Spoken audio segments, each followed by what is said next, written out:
Hello friends, welcome to IQ Gyan. तो आज हम 12 मई का हिंदू न्यूज़पेपर एनालिसिस देखेंगे, एडिटोरियल्स और जो इम्पोर्टेंट न्यूज़ है उसको हम देखेंगे डिटेल में। जो जो आपका एग्जाम के लिए इम्पोर्टेंट न्यूज़ है उसी को हमने इस पूरे सेशन में रखा है, बाकी न्यूज़ को हमने नहीं रखा है इसमें, ताकि आप जो है कंसंट्रेट कर पाए जो इम्पोर्टेंट खबर है आपके लिए, आपके एग्जाम के लिए।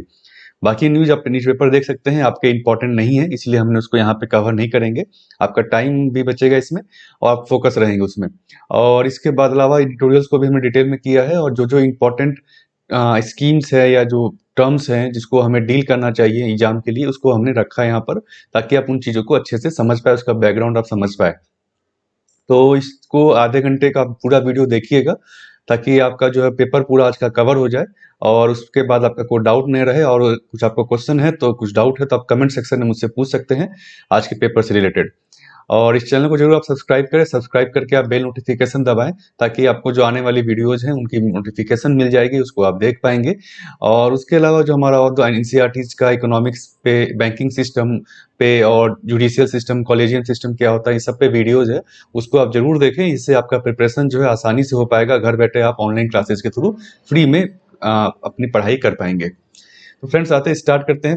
पहला आपका न्यूज़ है, cases rising in 15 states, positivity rate at 21%। Positivity rate आप जानते होंगे कि बेसिकली आपने जो टेस्ट किया, मान लीजिए आपने 100 टेस्ट किया है, उसमें से अगर 20 लोग पॉजिटिव आ रहे हैं तो 20-20% आपका पॉजिटिविटी रेट है। तो ये कल जो मिनिस्ट्री ने कहा कि अभी जो है तकरीबन 310 डिस्ट्रिक्ट जो है, 734 टोटल डिस्ट्रिक्ट इंडिया में, उसमें पॉजिटिविटी रेट जो है आपका 21% है। नेशनल पॉजिटिविटी रेट 21% है, और जो 310 डिस्ट्रिक्ट में पॉजिटिविटी रेट 21% से ज़्यादा है, जो कि नेशनल एवरेज है। इसके अलावा इन्होंने कहा है कि अभी जो हमारा कैपेसिटी है RT-PCR टेस्ट का, जो गोल्ड स्टैंडर्ड माना जाता है टेस्ट का कोविड का, वो अभी इंडिया की कैपेसिटी 16 लाख है एक दिन की, और रैपिड एंटीजन टेस्ट जो है उसकी कैपेसिटी 17 लाख है एक दिन की। इसके अलावा इन्होंने बताया कि कुछ स्टेट्स में जो है ग्रोथ रेट कम हो रहा है, नॉर्मल हो रहा है, और बाकी स्टेट्स में ग्रोथ जो है बढ़ रहा है कोविड का। ये स्टेट्स के नाम है। इसके अलावा जो उन्होंने पॉलिसी कुछ ना ट्वीक किया है, गवर्नमेंट ने कहा है कि भाई RT-PCR टेस्ट को रेशनलाइज किया गया है, और रैपिड एंटीजन टेस्ट जो है उसको इंक्रीज करने के लिए कहा गया है, अर्ली डिटेक्शन के लिए। रैपिड एंटीजन टेस्ट क्या है, बेसिकली तुरंत में आपको रिजल्ट दिखाता है। RT-PCR टेस्ट में 24 से 48 घंटे टाइम लगते हैं टेस्ट का रिजल्ट आने में। इसीलिए रैपिड एंटीजन टेस्ट जो है आप देखेंगे एयरपोर्ट्स पे, स्टेशंस पे, जो अलग जगह पर पब्लिक बूथ्स में किया जाता है, ताकि लोग जल्दी से डिटेक्ट किया जा सके कंटेनमेंट जोन में, और उसको अर्ली जो है उसको आइसोलेट किया जा सके, उसकी ट्रीटमेंट हो सके, इन्फेक्शन को रोका जा सके। तो ये बेसिकली गवर्नमेंट का रैपिड एंटीजन टेस्ट और RT-PCR का एक तरह से कह सकते हैं यूजेज है। और गवर्नमेंट ने कहा कि इसको हम और बढ़ाएंगे और अलग जगह बूथ सेटअप किया जाएगा। तो ये बेसिकली जो स्ट्रेटेजी है उसमें टेस्ट किया गया है। उसके अलावा गवर्नमेंट ने कहा है कि रैट का यूजेज जो है रूरल एरिया में और रिमोट एरिया में ज़्यादा बढ़ाया जाए, ताकि जल्द से जल्द वहाँ कंटेनमेंट किया जाए उन लोगों को, अगर कोई इन्फेक्टेड होता है आइसोलेट किया जाए, इन्फेक्शन को रोका जा सके। तो ये बेसिकली पॉलिसी में चेंजेस क्या है उसके लिए हमने रखा है आज को आप समझने के लिए। नेक्स्ट आपका है Moody's lower India's growth projections to 9.3%। तो ये जो है मूडी रेटिंग जो है, investor services international rating agency है, इसने जो इंडिया का ग्रोथ प्रोजेक्शन होता है कि अगले एक साल में फाइनेंशियल ईयर में कोई कंट्री कितना GDP उसका ग्रो करेगा, तो उसने इसको रिड्यूस किया, इंडिया का 9.3% रखा है। पहले इन्होंने प्रोजेक्ट किया था कि 13.7% के दर से GDP इंडिया की ग्रो करेगी। इसको हमने रिवाइज किया है, क्यों? क्योंकि सेकेंड वेव जो आ रहा है इसका निगेटिव इम्पैक्ट देखते हुए। तो जैसे जैसे कुछ इम्पैक्ट्स आता है, कुछ चेंजेज आती है, तो उसी तरह से रेटिंग भी जो रेटिंग एजेंसीज है उसको चेंज करती है। इसलिए उन्होंने कहा कि एक तो स्प्रेड ऑफ कोरोना वायरस और जो रेट ऑफ वैक्सीनेशन है, दोनों का इन्होंने देखते हुए, स्लो रेट ऑफ वैक्सीनेशन को देखते हुए इन्होंने अंदाजा लगाया है कि इकोनॉमी पे इम्पैक्ट पड़ेगा, नेगेटिव इम्पैक्ट पड़ेगा इंडियन इकोनॉमी में, और ग्रोथ जो उतना नहीं हो पाएगा। शॉर्टेज ऑफ वैक्सीन और लॉजिस्टिक डिफिकल्टीज के कारण इन्होंने देखा है कि जो अभी इंडिया वैक्सीनेशन भी स्लो है, तो अगला स्प्रेड भी आ सकता है, थर्ड वेव भी आ सकता है, जिसको देखते हुए इन्होंने रेटिंग जो है कम की है। तो आपके लिए जानने की जो जरूरत है, बेसिकली इंपॉर्टेंट, बार बार पूछा भी जाता है बहुत बार, क्रेडिट रेटिंग एजेंसीज क्या होती है, उसका असेसमेंट क्या होता है। तो क्रेडिट रेटिंग सिंपल आप समझ सकते हैं इस टर्म से। क्रेडिट और रेटिंग, आपकी जो क्रेडिट है, आपकी चुकाने की जो क्षमता है किसी लोन की, कर्जे की, उसका रेटिंग करना। सिंपल शब्द में कहें, असेसमेंट ऑफ क्रेडिट वर्दीनेस। तो क्रेडिट वर्दीनेस मतलब जो भी बोरो कर रहा है, मान लीजिए आप कर्जा ले रहे हैं, तो आपका वर्थ कितना, आप वर्थ है, आप कर्जे को चुका सकते हैं कि नहीं चुका सकते हैं, उसको रेट करना क्रेडिट रेटिंग कहा जाता है इन जनरल, और पर्टिकुलर डेप्थ और फाइनेंशियल ऑब्लिगेशन। तो क्रेडिट रेटिंग जो है किसी भी को भी असाइन किया जाता है इंटरनेशनल लेवल पे देखें तो, एक इंडिविजुअल का हो सकता है, हमारा आपका हो सकता है, कॉर्पोरेशन कंपनी हो सकती है जो क्रेडिट लेती है, जैसे बड़ी छोटी कंपनियां हैं, एक स्टेट जैसे कि इंडिया हो गया आपका, स्टेट्स हो गए जो अलग अलग स्टेट्स है, और प्रोविंशियल अथॉरिटी और सॉवरेन गवर्नमेंट, सॉवरेन गवर्नमेंट जैसे इंडिया की तरह से हो गया, स्टेट हो गया जैसे हमारे यहाँ अंदर स्टेट्स है। तो सबका जो है क्रेडिट रेटिंग होता है, ऐसा नहीं सिर्फ इंडिविजुअल का, सभी का क्रेडिट रेटिंग होता है। सॉवरेन क्रेडिट रेटिंग क्या हो गया, जैसे देश का आप क्रेडिट रेटिंग कर रहे हैं, किसी देश की, देश जैसे इंडिया भी जो है कर्ज लेता है इंटरनेशनल मार्केट से, प्राइवेट एजेंसी से, गवर्नमेंट से, दूसरे गवर्नमेंट से, आईएमएफ, वर्ल्ड बैंक से, तो उसका भी इसीलिए रेटिंग होती है कि भाई ये जो कर्ज ले रहा है इंडिया, या कर्ज ऑलरेडी इंडिया के पास है, उसको चुकाने की क्षमता कितनी है इंडिया की, डिपेंडिंग ऑन इंडिया की इकोनॉमिक ग्रोथ और बाकी चीजों को देखते हुए ये असेसमेंट किया जाता है। रेटिंग एजेंसीज की अगर बात करें तो तीन जो international rating agencies, renowned agencies है, फिच, मूडीज और स्टैंडर्ड्स एंड पुअर, एस&पी। इंडिया में अगर बात करें तो 6 क्रेडिट एजेंसीज है जो कि सेबी के अंदर रजिस्टर्ड है, सेबी इसको रेगुलेट करता है। वो है आपका क्रिसिल, इकरा, केयर, एसएमईआरए, सिमला, फिच इंडिया और ब्रिकवर्क रेटिंग। तो ये 6 इंडियन रेटिंग एजेंसीज है जो सेबी के साथ रजिस्टर्ड है, और 3 इंटरनेशनल रेटिंग एजेंसीज है जो आपका इंटरनेशनली अलग अलग देशों का रेटिंग करती है, अलग अलग चीजों का रेटिंग करती है। अब हम आते हैं इसमें कि भाई रेटिंग का इम्पैक्ट क्या है, बेनिफिट्स क्या है। तो रेटिंग का इम्पैक्ट जैसे कि आप समझ सकते हैं उसके डिफिनेशन से, एक तो कोई इन्वेस्ट कर रहा है अगर किसी देश में, तो उसको एक समझ में आता है, या किसी कंपनी में कोई इन्वेस्ट कर रहा है तो उसको रेटिंग देख करके वो एक अंदाजा लगा सकता है कि कंपनी कितनी स्ट्रांग है या देश कितना स्ट्रांग है। तो वो इन्वेस्टमेंट उस हिसाब से करेगा, अगर 5 रुपए करना है उसको तो हो सकता है कि उसमें से 4 रुपए करे, 2 रुपए करे, डिपेंडिंग ऑन रेटिंग के ऊपर। इसके अलावा बहुत सारे देश जो अपने सिक्योरिटीज बेचते हैं इंटरनेशनल मार्केट में लोन उठाने के लिए, तो उसमें अगर आपकी क्रेडिट रेटिंग अच्छी है उस देश की, तो आपको जो अच्छा मार्केट वैल्यू मिलेगा, लोग आपके देश में ज्यादा इन्वेस्ट करेंगे। एक रिलेटेड है इसी से, इन्वेस्टमेंट आपका ज्यादा आएगा, गवर्नमेंट को इन्वेस्टमेंट मिलेगा। गवर्नमेंट जो है बेसिकली सिक्योरिटी के बेसिस पर एक सिक्योरिटी जैसे देती है कि भाई हमको लोन चाहिए, सिक्योरिटीज है, तो उसको अगर अच्छी रेटिंग है तो ज्यादा से ज्यादा लोग उस सिक्योरिटी को खरीदेंगे, अच्छे दामों पे खरीदेंगे। लो क्रेडिट रेटिंग होगा आपका, या अगर हाई क्रेडिट रेटिंग से आपका क्रेडिट रेटिंग कम कर दिया गया किसी देश का, तो ऑब्वियस सी बात, इन्वेस्टर जो है उस देश का बॉन्ड या जो गवर्नमेंट सिक्योरिटीज है उसको कम परचेज करेंगे, या इन्वेस्टमेंट जो है कम करेंगे, कम कर देंगे उस वहां पे। ऑल्सो सबसे benchmark for financial market regulation. तो फाइनेंशियल मार्केट में रेगुलेशन की जरूरत है, किसी मान लीजिए सेक्टर में अगर रेटिंग खराब है बहुत ज्यादा, तो उसमें रेगुलेटर को देखने की जरूरत है कि वो रेगुलेशन वहां पर टाइट करे, अगर कुछ लूफहोल्स है उसको दूर किया जाए ताकि रेटिंग्स को सुधारा जा सके। तो ये बेनिफिट्स है। कंसर्न से बहुत बार होता है कि रेटिंग सही नहीं है रेटिंग एजेंसीज की, तो उसको हम थोड़ा देख लेते हैं। एक तो इनको देखा जाता है कि बिहाइंड द कर्व रहते हैं बेसिकली, तो जब क्राइसिस हो जाता है उसके बाद ये रेटिंग जो है चेंज होती है, या रेटिंग जो है अलग होती है, रेटिंग डाउनग्रेड करते हैं। जैसे 2008 की क्राइसिस की अगर बात करें हम, यूएसए में जो आपका मॉर्गेज का क्राइसिस हुआ था लोन का, उसमें जो है उस समय रेटिंग जो है लोन्स की या मॉर्गेज की उन्होंने कम नहीं की, उस समय अच्छी रेटिंग थी रेटिंग एजेंसीज के द्वारा।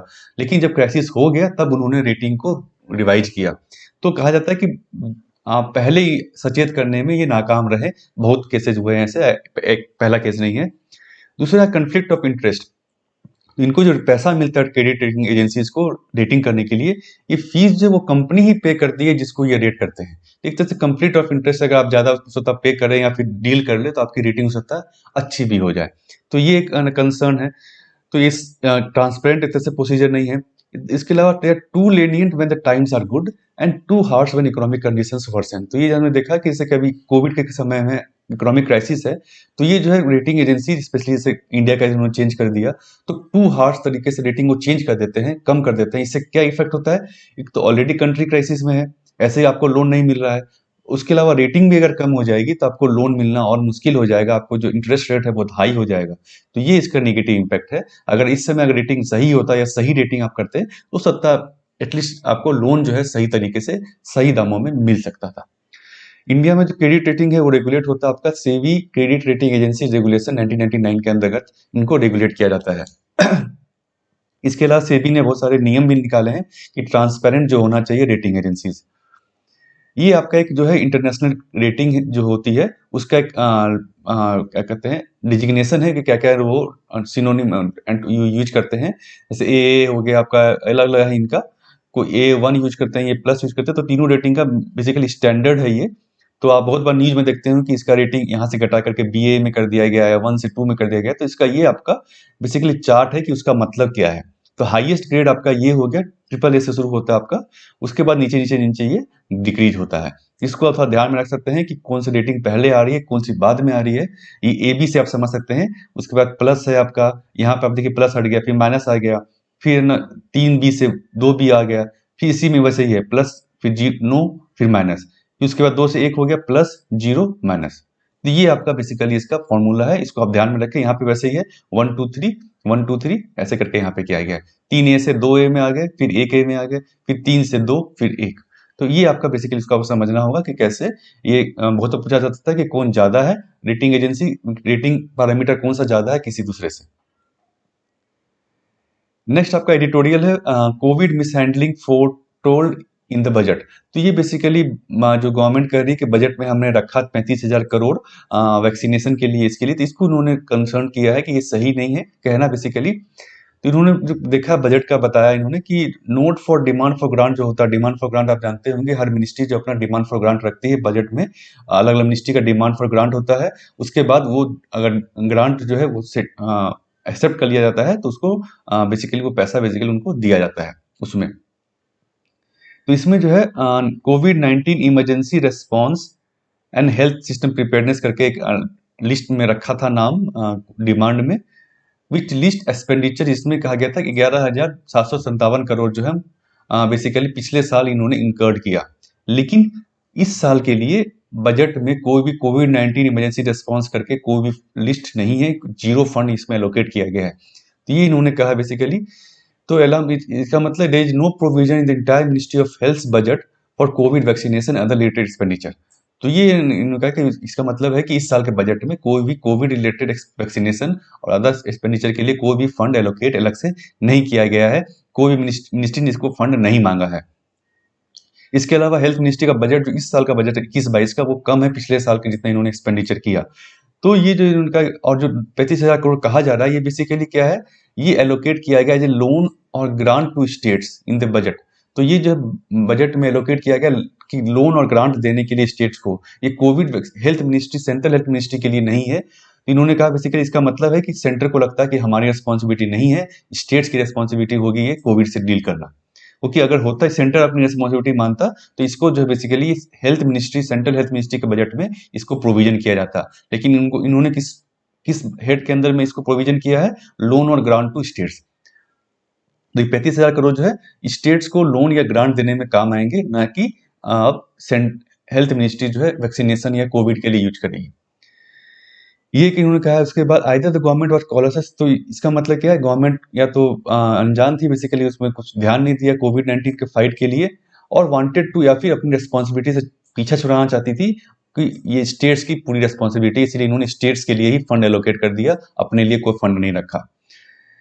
तो स्टेट सब्जेक्ट है डेफिनेटली, हेल्थ आप जानते हैं पब्लिक हेल्थ जो स्टेट सब्जेक्ट है, लेकिन वैक्सीनेशन जो है is the responsibility of states, and hence the COVID-19 vaccination money should be rightfully be given to only to states and not to health ministry। तो ये बेसिकली सेंटर का कहना था। तो लेकिन इसमें जो इसका मतलब ये है कि आपको स्टेट्स को पूरा राइट देना चाहिए कि किसको डिसाइड करने के लिए कि कैसे हम कोविड-19 हेल्थ पॉलिसी रखेंगे, किसको हम वैक्सीनेट करेंगे, किसको हम वैक्सीनेट ना करेंगे। तो अगर आप मानते हैं कि स्टेट की रिस्पॉन्सिबिलिटी थी, तो आपको वैक्सीनेशन पॉलिसी भी स्टेट के ऊपर छोड़ देना चाहिए था। तो ये इन्होंने कहा बेसिकली। तो है ना, सेंटर ने क्यों इंटरवेन किया, प्राइसेस अलग अलग रखे हैं, सेंटर के लिए अलग, स्टेट्स के लिए अलग। उसके अलावा नी jerk and confuse vaccination policy रही है, वैक्सीन प्राइसिंग स्ट्रक्चर भी सेम नहीं रहा, कोटा है सेंटर स्टेट प्राइवेट हॉस्पिटल्स का। तो ये सब बेसिकली मिस्ड हो गया, जिसके कारण वैक्सीनेशन पॉलिसी जो अभी हम देख रहे हैं अच्छी नहीं है, या वैक्सीनेशन स्लो हो गया है। तो बेसिकली जो आर्टिकल का कहना है, वैक्सीनेशन पॉलिसी पे आपका बहुत डेली आर्टिकल आ रहा है। पॉलिसी ऑफ गवर्नमेंट जो है, इस पे डेली आप देख रहे होंगे 1-2 आर्टिकल आता है।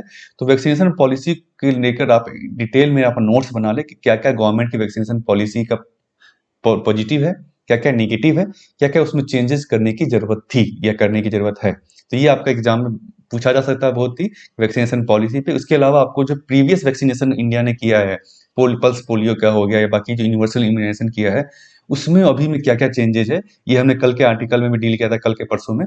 तो उसको भी आप ज़रूर देखें कि आपको एक डिटेल आंसर लिखने में वो काफ़ी मदद करेगा।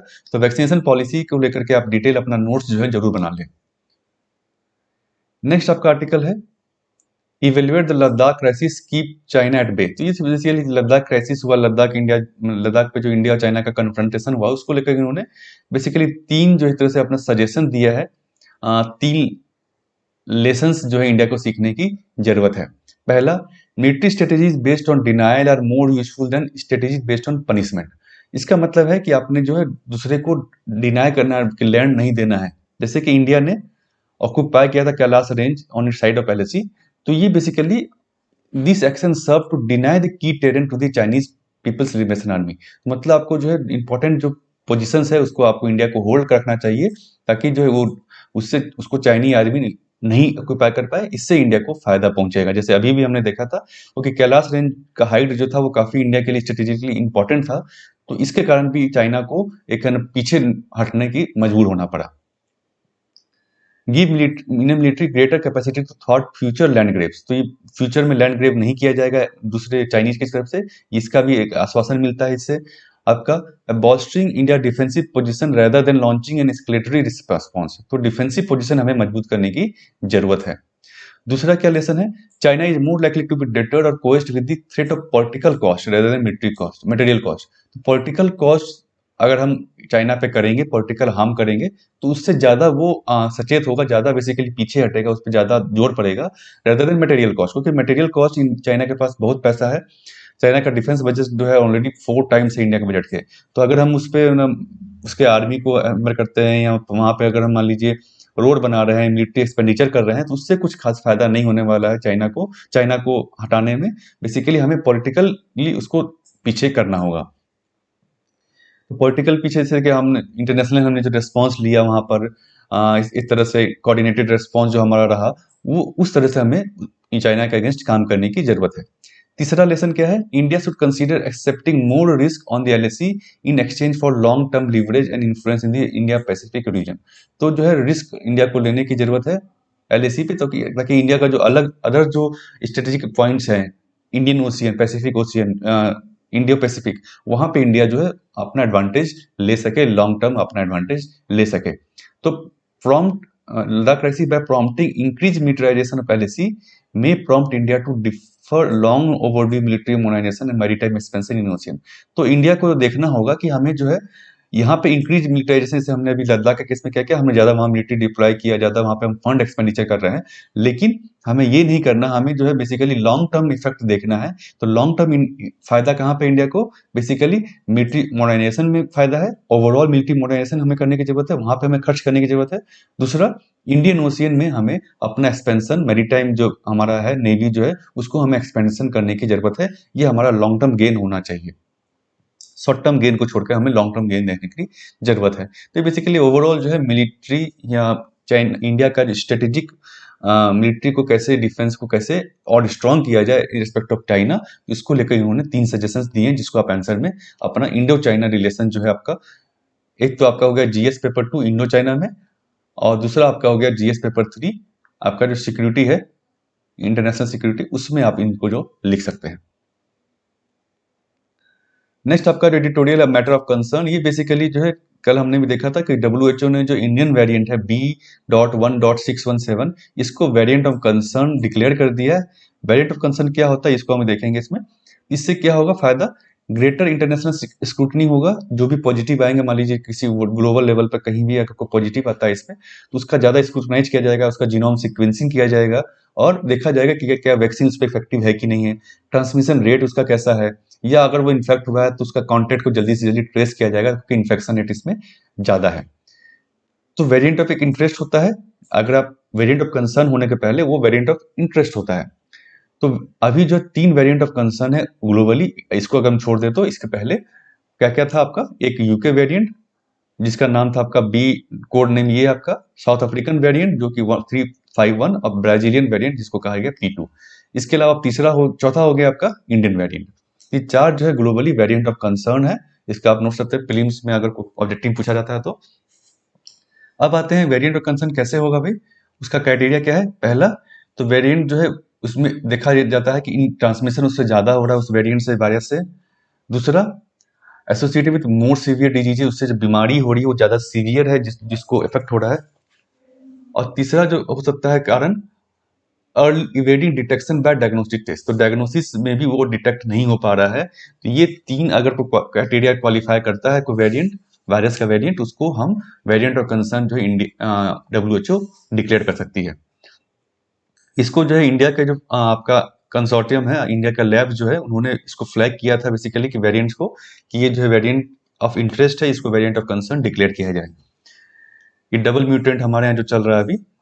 तो classifying variant is not just a matter of मियर academic interest, academic interest इसका नहीं है, मतलब किसी रिसर्च पर्पज के लिए नहीं किया जाता है। Basically based on prevalence some variant में go on to become dominant strain in the region. तो ऐसे इंडिया के केस में भी इंडियन वेरिएंट जो है एक डोमिनेंट स्ट्रेन है इस रीजन में, अगर हम कहें।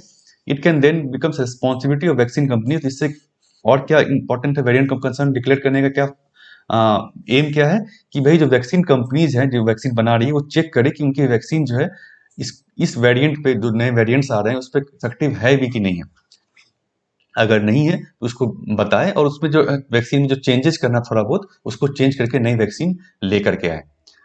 तो ऑलरेडी इंडिया में Indian laboratories, Indian vaccine company है ना, इंडियन लेबोरेटरी ने इसको देखना शुरू भी कर दिया है कि वैक्सीन जो है इफेक्टिव हो रही है कि नहीं हो रही है। तो बट दे दो लॉन्ग में रिमाइंडिंग, इसके अलावा क्या है, एक तो हेल्थ रिस्पॉन्स आपका चेंज होगा गवर्नमेंट का।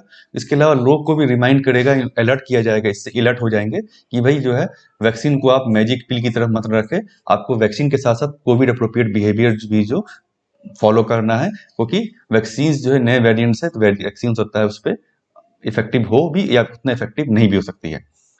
तो ये जो INACOG जो है आपका, INSACOG, ये बेसिकली क्या है? तो ये बेसिकली एक ना एस्टेब्लिश किया गया इसको कि जीनोमिक वेरिएशंस को मॉनिटर करने के लिए, जो वायरस में जो जीनोमिक चेंजेज आ रहे हैं कोविड वायरस में, उसको मॉनिटर करने के लिए एक लेबोरेटरी का नेटवर्क है। इंडिया में जो 10 लेबोरेटरीज को का एक नेटवर्क बनाया गया है, उसको नाम रखा गया है INSACOG, कंसोर्टियम है आपका। इसमें 10 लैब जो है, जैसे कलकत्ता के हैं, भुवनेश्वर में लैब है, हैदराबाद का, तो अलग अलग लैब्स को इसमें रखा गया है। इसको कोऑर्डिनेट करने के लिए किया जा रहा है डिपार्टमेंट बायोटेक्नोलॉजी जो है, ministry of health and family welfare के अंदर में, और ICMR जो इंडिया के है, और CSIR, ये 3 इसको कोऑर्डिनेट कर रही है बेसिकली। और इन 3 लैब में क्या हो रहा है, वायरस का जो जीनोम जो आ रहा है आपका, वेरियस अलग अलग जीनोमिक सिक्वेंसिंग की जा रही है। डेटाबेस मेंटेन किया जा रहा है कहाँ पर? National centre for disease control जो आपका दिल्ली में है, वहां पे इसको नोडल यूनिट है जो डेटाबेस मेंटेन कर रहा है सारे सैंपल्स का, नए वेरिएंट्स का। इसको फिर इंटरनेशनली शेयर किया जा रहा है इंटरनेशनल एजेंसीज के साथ, WHO के साथ, ताकि वो उसका और रिसर्च हो सके उसके ऊपर में, और जो ग्लोबल वैक्सीन मैन्युफैक्चरर्स है उसको देख सके कि भाई वो वैक्सीन जो है इन वेरिएंट्स पे काम कर रही है या नहीं कर रही है। नेक्स्ट आपका जो आर्टिकल है, लूजिंग ट्रस्ट, ये बेसिकली नेपाल को लेकर के, नेपाल में जो है ना वहाँ के प्राइम मिनिस्टर, उन्होंने अपना वोट ऑफ कॉन्फिडेंस जो है पार्लियामेंट में लूज कर लिया, वोट ऑफ ट्रस्ट। तो उसी को लेकर के, तो इतना इंपॉर्टेंट नहीं है आपका एग्जाम के लिए, इसको आप लीव कर सकते हैं। नेक्स्ट आपका है, not all crisis are opportunity for reforms. इसमें जो राइटर ने बेसिकली 30 साल हमारे जो 1991 इकोनॉमिक रिफॉर्म्स हुआ था उसको 30 साल हो गए हैं, तो इन्होंने कंपेयर किया है बेसिकली 1991 और 2021 का रिफॉर्म्स को लेकर, क्राइसिस को लेकर के, और कहा है क्योंकि अभी भी क्राइसिस है, उस समय भी क्राइसिस थी 1991 में भी। आपने पढ़ा होगा 1991 रिफॉर्म्स को, अगर नहीं पढ़ा आपने तो NCERT का जो बुक है उसको आप देख सकते हैं, क्लास 10 का, हम 11 का, उसका हमारा वीडियोज भी है, उसमें हमने 1991 रिफॉर्म्स को भी कवर किया है। तो ये जो 1991 रिफॉर्म्स है बेसिकली, तो इन्होंने देखा है कि उस समय भी क्राइसिस थी, अभी भी क्राइसिस है, तो क्या अभी भी अपॉर्चुनिटी है रिफॉर्म्स लाने का, जिस 1991 की तरह। तो इस पे बेसिकली इन्होंने कंपेयर किया है और कहा है कि मोटा मोटी जो कहा लास्ट में कि हर क्राइसिस रिफॉर्म के लिए अपॉर्चुनिटी नहीं होती है, हमें देखने की जरूरत है कि उस क्राइसिस में वो क्राइसिस कैसे है और रिफॉर्म्स लाना चाहिए होगा कि नहीं होगा। तो ये बेसिकली उन्होंने कहा है, is crisis a prerequisite for reform, या क्या रिफॉर्म्स के लिए क्राइसिस जरूरी है? दूसरा, given the magnitude of economic contraction in 2021 are reforms capable of rejuvenating the economy. तो अभी जो है क्या रिफॉर्म्स लाना सही होगा, रिफॉर्म्स से इकोनॉमी सही हो सकती है या नहीं हो सकती है? ये दोनों क्वेश्चन को इन्होंने आंसर किया है। Big bang policy reforms often face hurdles, इनका crisis provide opportunity for radical changes. तो ये सही बात है कि क्राइसिस होने पर एक अपॉर्चुनिटी आती है कि आप चेंजेस ला सकते हैं, रेडिकल चेंजेस, मतलब बहुत ज़्यादा चेंजेस जो है पॉलिसी में ला सकते हैं, क्योंकि ऑलरेडी जो है they break down the legitimacy of existing policy. तो ऑब्वियस सी बात है, क्राइसिस हुआ है, इसका मतलब जो एग्जिस्टिंग पॉलिसी है उसमें कुछ लूपहोल्स है, इसीलिए क्राइसिस जो है एक अपॉर्चुनिटी है नई पॉलिसी लाने की या चेंजेस लाने का पॉलिसी में। तो कुछ सेक्टर्स जो है सोसाइटी का एक्सपेक्टेशन मीट नहीं कर सकते हैं, मीट नहीं कर पाते क्राइसिस के कारण, इसीलिए एक अपॉर्चुनिटी होती है कि आप जो है नया रिफॉर्म्स ला सके उसमें।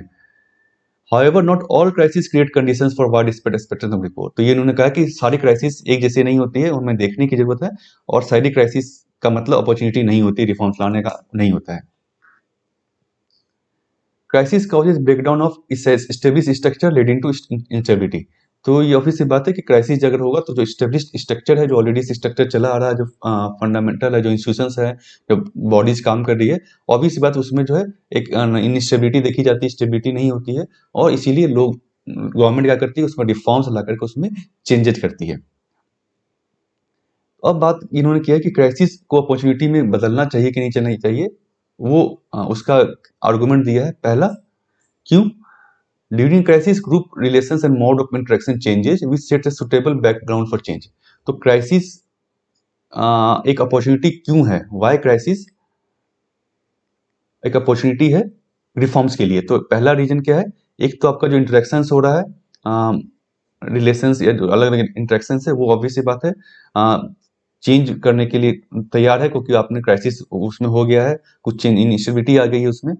दूसरा, at times of crisis authority replaces rules which make it easier to push the policies in short time span।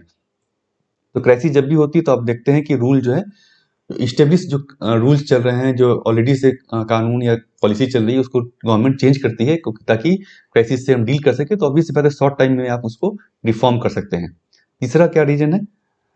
During the period of crisis legitimacy of prevailing rules and routines diminishes. Obvious सी बात है कि जब crisis होगा तो जो already establish policies या rules है, उस पे लोगों का विश्वास कम हो जाता है, लिटिमेसी कम हो जाती है, तो और आसान होता है नया रूल को लेके आना और उसको स्टेब्लिश कर पाना, और लोगों में उसको उसके प्रति विश्वास जगा पाना।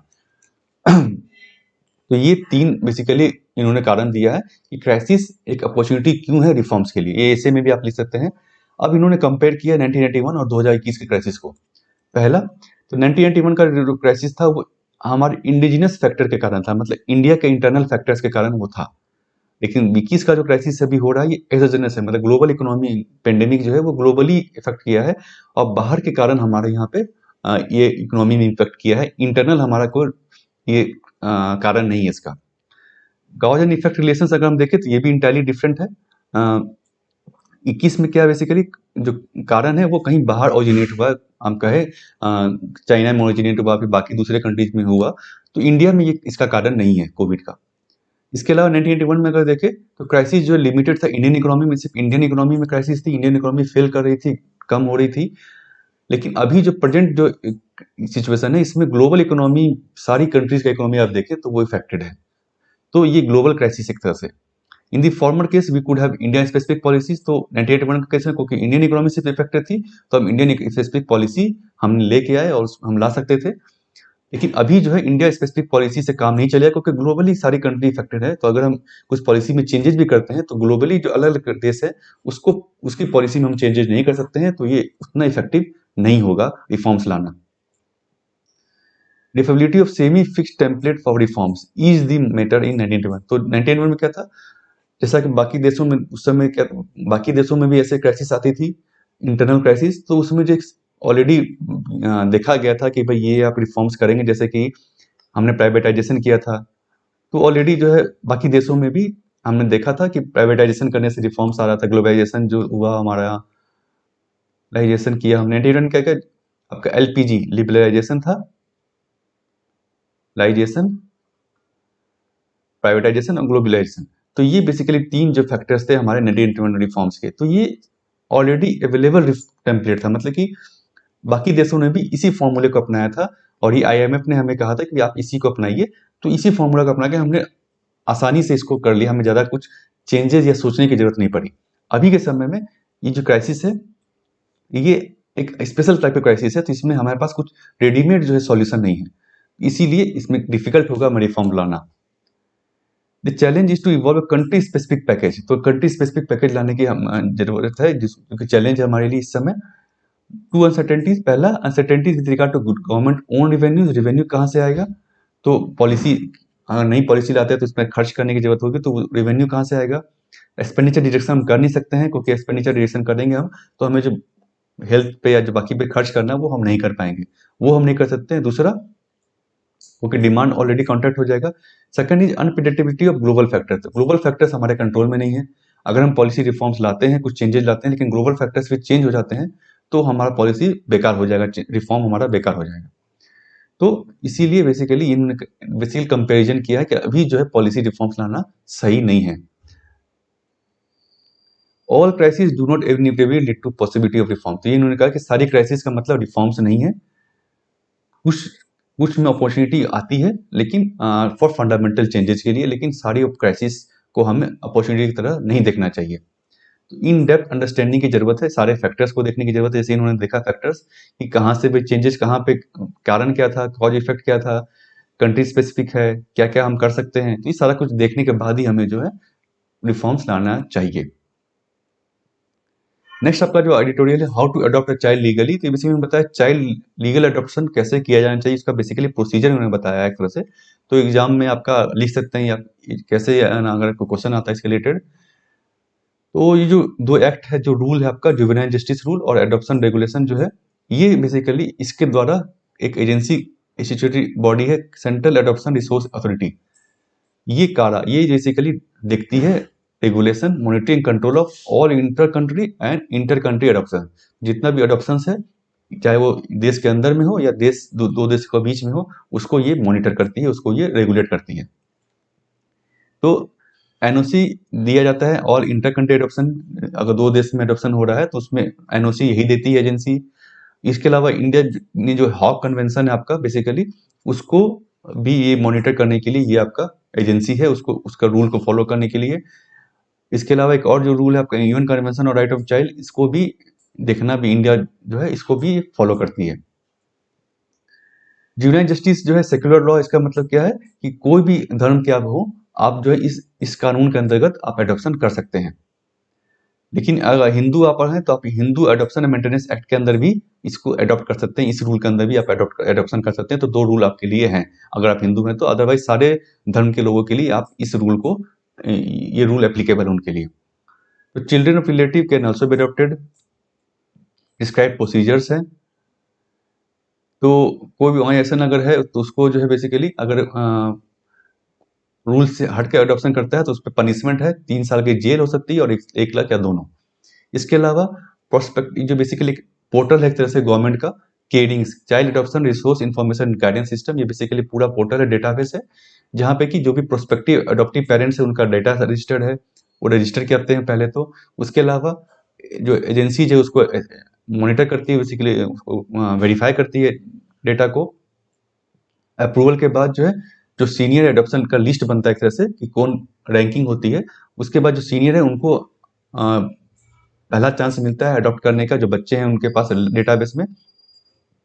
इसके अलावा जो एजेंसीज है उसके बाद वो कोर्ट का ऑर्डर अप्रूवल लिया जाता है एडॉप्शन के लिए। तो ये बेसिकली प्रोसीजर है इंट्रा कंट्री। एनआरआई अडॉप्ट करते तो इसमें भी वही तकरीबन सिमिलर प्रोसीजर है। अब इन्होंने यहाँ बताया कि कैसे जो ये देखा जा रहा है, जो कारण था इन्होंने ये आर्टिकल का, कि देखा जा रहा है कि बहुत सारे जो है कोविड के समय में स्पेशली कुछ लोग जो बरगला रहे हैं, गलत इन्फॉर्मेशन फैला रहे हैं कि instant adoption by selling soft stories of how children have lost their parents to the dreaded virus.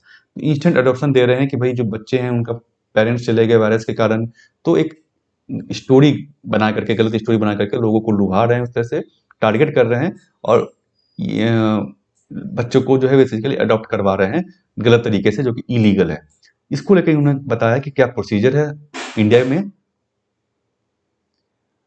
तो इसके बारे में बताया कि कैसे इस प्रोसीजर को, क्योंकि लोगों को पता नहीं है तो उसको हमें बेसिकली लोगों को बताना है। कैसे बता सकते हैं, तो कारा जो है एजेंसी, उसको आउटरीच प्रोग्राम करना चाहिए सोशल मीडिया, टीवी पे, मतलब बेसिकली लोगों को बताने के लिए, वार्निंग देने का कि भाई इलीगल अडॉप्शन अगर आप करेंगे तो आपको ये फाइन हो सकता है, आपको जेल हो सकती है।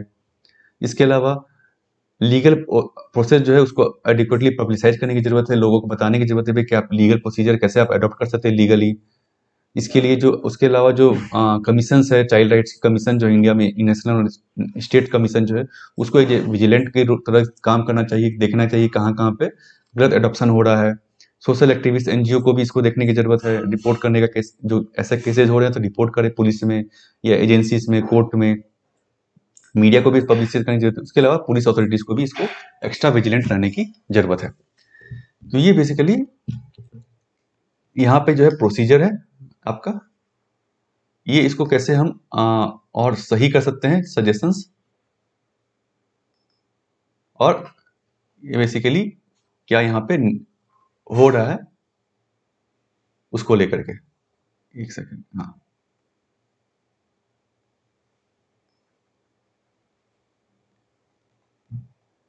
कंसर्न ये हॉक कन्वेंशन क्या बेसिकली, ये जो है प्रोटेक्ट्स चिल्ड्रन और उनकी family against risk of illegal, irregular, premature और इल प्रिपेयर्ड ऑप्शन। अगर कोई होता है तो उसको प्रोटेक्ट करने के लिए ये इंटरनेशनल कन्वेंशन है।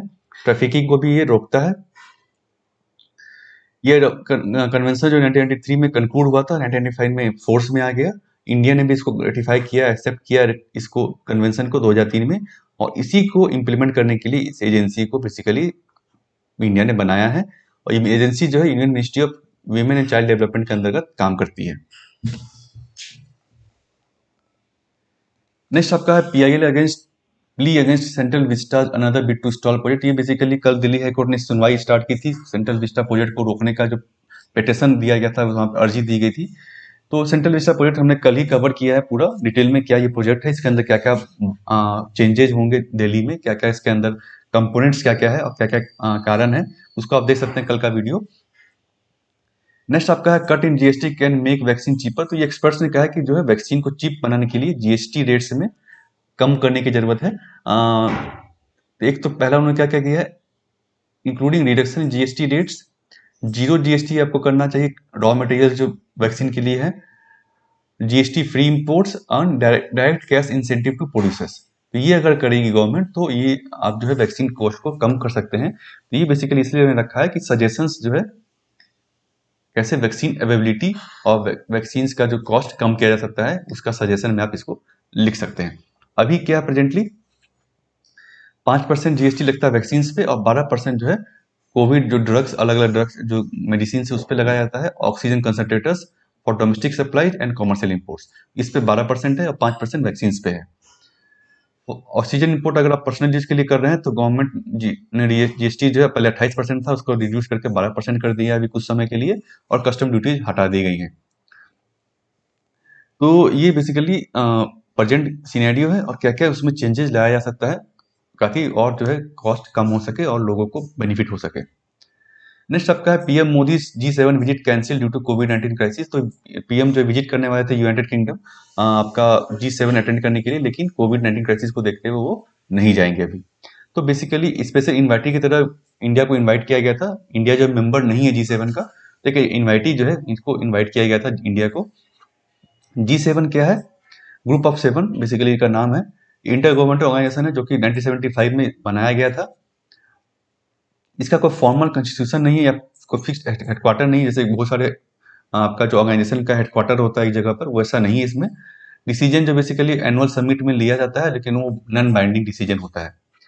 इसमें कौन कौन से देश मेंबर है, फ्रांस है, जर्मनी है, Italy, UK, Japan, United states और कनाडा, ये 7 देश जो इसके मेंबर है। इसको कुछ समय के लिए G8 भी कहा जाता था, क्योंकि जब इसमें रसिया ने इसमें ज्वाइन किया था 1997 में, लेकिन बाद में 2014 में रसिया को हटा दिया गया, यहाँ से एक्सपेल कर दिया गया। क्यों? क्योंकि जब रसिया ने क्राइमेरिया रीजन जो यूक्रेन का एनेक्स किया था, उसके बाद इसको हटा दिया गया था। तो अब फिर से ये G7 के रूप में आ चुका है। नेक्स्ट आपका है queries raised on DRDO Covid drug. तो ये बेसिकली कोविड का जो ड्रग डीआरडीओ का जो अप्रूव किया गया था, उसको लेकर के यहाँ पे कंसर्न बताया कि इसके लिए रखा एग्जाम के मेन जो इम्पोर्टेंट आपका कि ये कैंसर के लिए ड्रग जो है यूज किया जाता था, टेस्टिंग कैंसर। इसका नाम क्या है, केमिकल नाम 2-डिऑक्सी टी ग्लूकोज। किसने बनाया है भाई? तो Indian institute of nuclear medicine allied sciences, जो डीआरडीओ का एक लैब है, और डॉक्टर रेड्डी लेबोरेटरीज में। अब दूसरा क्या है, ये क्या करता है बेसिकली, इन ग्लाइकोलाइसिस प्रोसेस को इनहिबिट स्टार्ट करता है, जिससे कि cell break down glucose for energy. ये मोटा मोटी आपके एग्जाम के लिए ये इंपॉर्टेंट है। क्या कंपोनेंट है, किस लैब ने किया है, किस डिजीज के लिए पहले यूज किया जाता था, और इसका क्या बेसिकली करता है। नेक्स्ट आपका व्हाट्स हैपनिंग इन जेरूसलम, तो ये हमने कल भी कवर किया था, जो इजराइल और जेरूसलम में बेसिक अटैक जो हो रहा है उसको लेकर के। तो थोड़ा सा यहाँ पे बताया गया यहाँ पर कि क्या है जेरूसलम क्यों टारगेट किया जा रहा है। तो पहला हिस्ट्री है, आपने शायद इन इजराइल पैलेस्टीन कॉन्फ्लिक्ट को पढ़ा होगा, तो उसी का एक पार्ट है। 1947 यूएन पार्टीशन प्लान में जो था वो जेरूसलम को बनाया गया था और propose to be international city, एक अलग सिटी होगी जेरूसलम। लेकिन अरब इजराइल वॉर जो 1948 में हुआ उसमें इजराइल ने इसका वेस्टर्न पार्ट को कैप्चर कर लिया था। जॉर्डन ने उसका ईस्टर्न पार्ट उसको मैनेज कर रहा था, उसको कंट्रोल कर रहा था, including all city that houses हराम ए शरीफ। ये वहाँ का बेसिकली एक मुस्लिम्स का कह सकते हैं, ज्यूज का रिलीजियस प्लेस है। लेकिन बाद में 6 डे वॉर जो आपने सुना होगा शायद 1967 में, इसमें इजराइल ने इसको भी कैप्चर कर लिया, इस जेरूसलम को भी, एंड एनेक्स्ड इट लेटर। लेकिन सिंस इस एनेक्सेशन इजराइल है expanded settlement in east Jerusalem, Israel ने फिर अपना सेटलमेंट एक्सपेंड किया अपना, जो है वहाँ पे लोगों को बसाया वहाँ पर। अभी वहाँ पे तकरीबन 2,20,000 जो है जूस जो है इजरायली जूस वहाँ पे रहते हैं। फिलिस्तीनियंस भी शहर में रहते हैं, गिवन कंडीशनल रेसिडेंस परमिट, उनको रेसिडेंस कंडीशनल परमिट दिया गया है। Unlike other parts of occupied West Bank can however apply for. तीसरा जो पार्ट है आपका वेस्ट बैंक है, जो कि हमास जो इसको गाजा जो है उसको रन करता है। ये बेसिकली इजराइल फिलिस्तीन कॉन्फ्लिक्ट का एक पार्ट है। इजराइल फिलिस्तीन कॉन्फ्लिक्ट को आप थोड़ा सा पढ़ सकते हैं, लेकिन मोटा मोटी जो आपका प्रीलिम्स में या पेपर 1 जो है आपका उसमें आपका आ सकता है ये। तो क्या क्या इंपॉर्टेंट जो है, अल अस्का मस्जिद को हमने कल देखा था, ये इंपॉर्टेंट प्लेस है, मॉस्क्यू जो है इंपॉर्टेंट रिलीजियस प्लेस है, इसको आप पढ़ सकते हैं, इसके बारे में हिस्ट्री जान सकते हैं, और ये जेरूसलम का ये जो हिस्ट्री है उसको आप समझ सकते हैं। तो फ्रेंड्स, ये था आज का हिंदू न्यूज़पेपर एनालिसिस। आपको अच्छा लगा जरूर लाइक करें और शेयर करें अपने फ्रेंड्स के साथ। व्हाट्सएप पे, फेसबुक पे, टेलीग्राम पे आप शेयर कर सकते हैं। और इस चैनल को सब्सक्राइब करना मत भूलें, सब्सक्राइब करके आप बेल नोटिफिकेशन दबाएं ताकि आपको आने वाली वीडियो की नोटिफिकेशन मिल जाए। आप मुझे कोड़ा पे, टेलीग्राम पे और फेसबुक पे आप मुझे फॉलो कर सकते हैं, और कोई भी आपको डाउट हो तो आप कमेंट सेक्शन में मुझसे पूछ सकते हैं। Thank you.